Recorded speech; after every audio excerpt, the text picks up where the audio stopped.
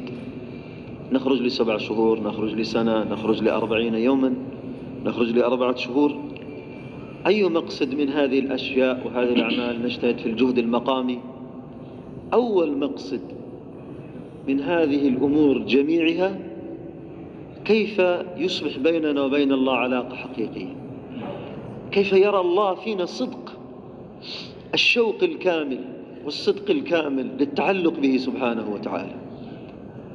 وليس المقصود مضاء المدد أو القيام بالأعمال، إنما الله سبحانه وتعالى يريد فينا حال في قلوبنا وسعي أجسادنا لنصل إلى علاقة حقيقية مع الله، لأن الخاسر الذي يخرج من الدنيا ولا يكون بينه وبين الله سبحانه وتعالى علاقة حقيقية.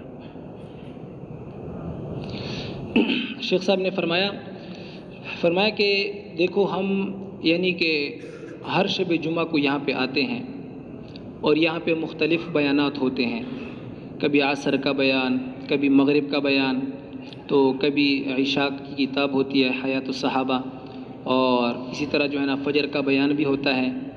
فرمایا کہ ہم آتے ہیں اور سنتے بھی ہیں، پھر ہر مرتبہ ہم کچھ نہ کچھ سیکھ لیتے ہیں اور ہم کچھ نہ کچھ فائدہ حاصل کر لیتے ہیں۔ فرمایا کہ ان سب کا مقصد ہے کیا آخرکار؟ یہاں پہ ہمارا آنا، سننا، بیٹھنا، پھر کچھ فائدہ حاصل کرنا، ان سب کا مقصد آخرکار کیا ہے؟ فرمایا کہ سوچنے کی بات یہ ہے، اور وہ مقصودی چیز یہ ہے کہ ہمارے اور اللہ جل شانہ کے درمیان تعلق اور ربط قائم ہو جائے، اللہ جل شانہ کے ساتھ ہمارا تعلق بن جائے۔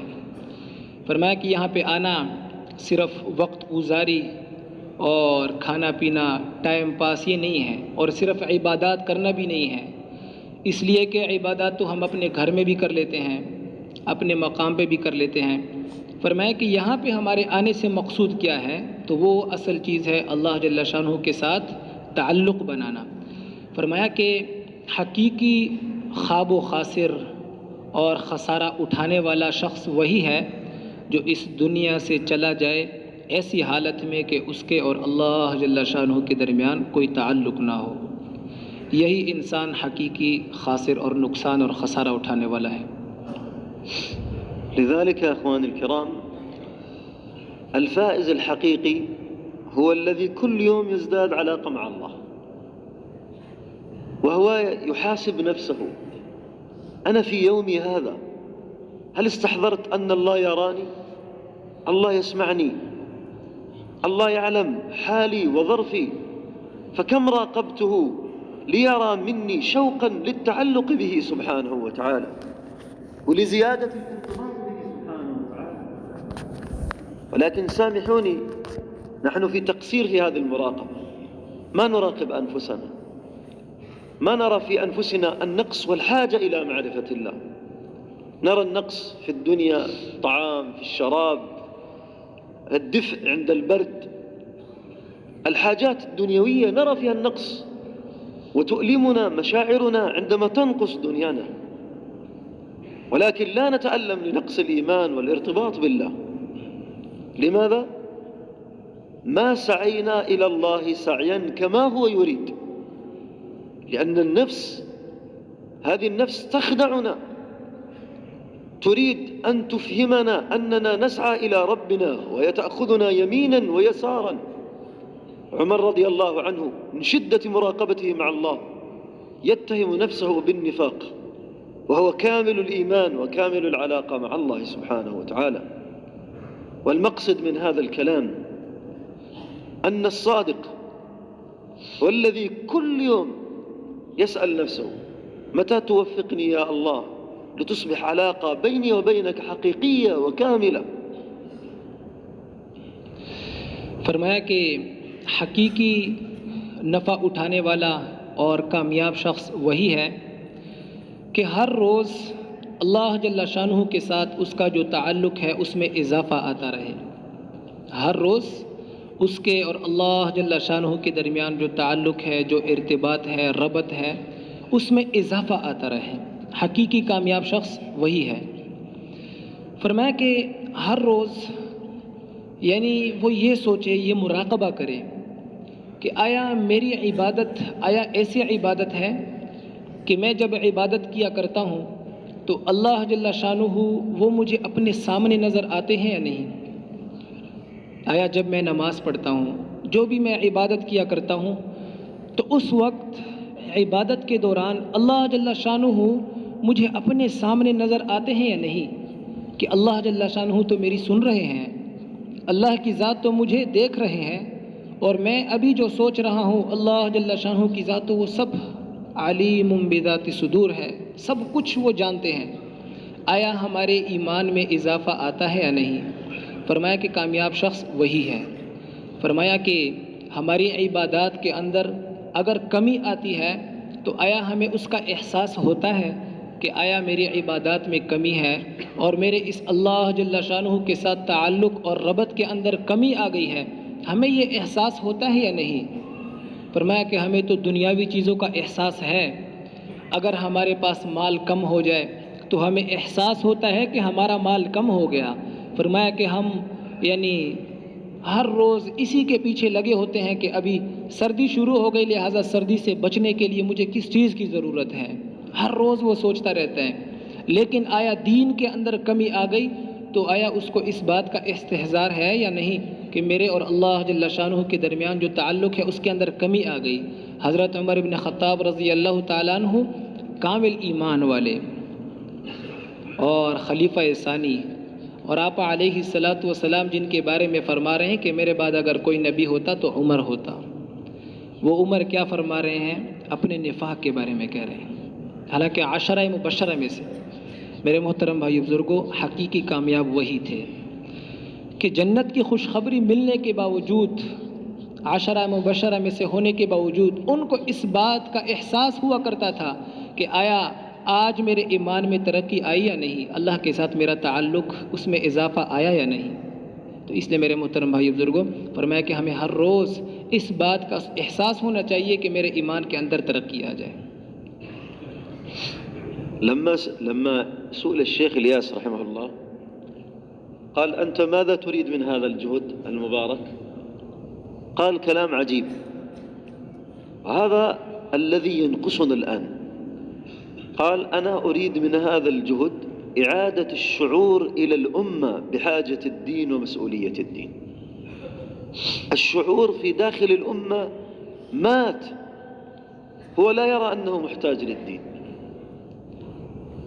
أو إذا رأى أنه محتاج للدين هذا الشعور يكون ضعيف جدا في حياته.